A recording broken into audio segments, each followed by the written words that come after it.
The treaty enlarged the United States by 586,000 square miles, an area more than twice the size of Texas, all for the bargain price of around 2 cents an acre. Yet because some politicians and journalists considered Alaska a barren wasteland, and inherently opposed anything supported by President Andrew Johnson, it became popularly known as Seward's Folly. That label has stuck. Never mind that Seward was economically vindicated long ago by the discovery of gold and oil, not to mention the throngs of tourists that visit the state each summer. Alaska has been populated longer than any other location in the Americas, with the first people crossing over from Asia no later than 15,000 years ago.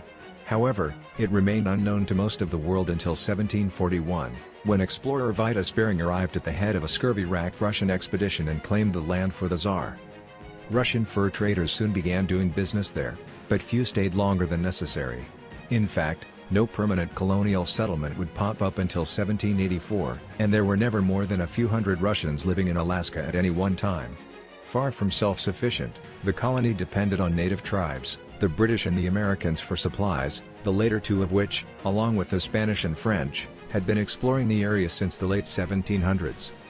Eventually, Russian officials began to worry that U.S. settlers would one day overrun Alaska, much as they had in Texas.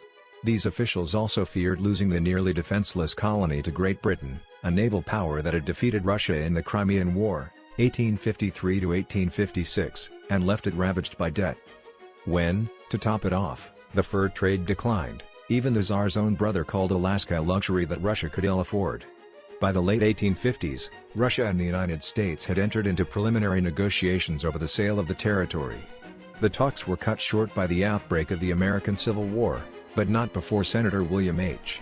Seward, an ardent expansionist who would serve as Secretary of State during both the Lincoln and Johnson administrations, declared that the towns and forts of Alaska would yet become the outposts of my own country. In the months following the Civil War, Secretary of State William Seward raised the possibility of acquiring Alaska in discussions with Edward de Stokel, the Russian envoy to the United States. Stokel obtained permission from the Tsar to negotiate a sale, and by March 11, 1867, they commenced secret talks. After a night of negotiations, they signed a treaty on March 30, which established that the United States would acquire Alaska for $7.2 million in gold. Notably, the indigenous communities of Alaska were not consulted during this process, a common oversight of that era. Seward was eager for the Senate to endorse the treaty promptly, but it lingered for over a week, during which he hosted lavish dinners to persuade senators. The media atmosphere was vibrant, with many newspapers applauding the acquisition. However, a loud minority, particularly from the radical Republican faction, savagely criticized the move, mocking Alaska with nicknames like Johnson's Polar Bear Garden, Walrusia, and Russian Fairyland.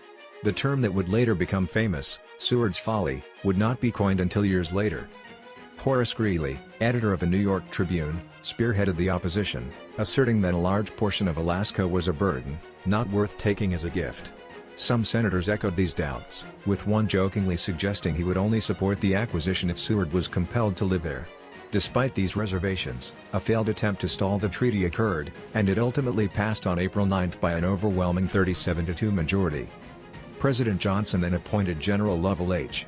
Rousseau to oversee the power transfer.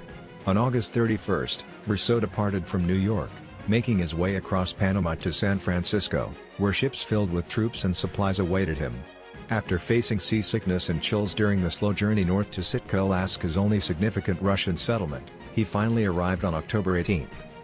That same day, a ceremony witnessed the lowering of the Russian flag and the raising of the U.S. flag, attended by troops from both nations and a handful of indigenous leaders.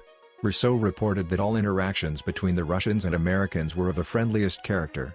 He went on to describe the local climate: rains a great deal, the inhabitants, quiet, orderly and law-abiding, the fisheries, very fine, and even the potatoes, small, but of the finest flavor. Russian troops left the area, and civilians were given the chance to become U.S. citizens. However, the story didn't conclude there. With the intention of embarrassing President Johnson, who was impeached in February 1868, but managed to remain in office by a single vote, House Republicans withheld any funding for the purchase. Adding to the drama, a notable family from Massachusetts claimed a portion of the $7.2 million in compensation as reimbursement for arms provided to Russia during the Crimean War. It wasn't until July 1868, after Johnson lost the Democratic presidential nomination, that the House of Representatives voted 113 to 43 to approve the payment to Russia. A subsequent congressional investigation found that Stokel, the Russian minister, engaged in bribery of lobbyists and journalists during this period. Private notes from Johnson and another U.S. official indicate that Stokel, likely with Seward's awareness, also funneled substantial amounts in illicit payments to members of Congress. Despite the surrounding scandal, Seward promptly took pleasure in the outcomes of his efforts, visiting Alaska shortly after retiring from government in 1869. In Sitka, he explored a brewery and a sawmill, attended church services, met with the city council, observed a military parade, and wandered the streets.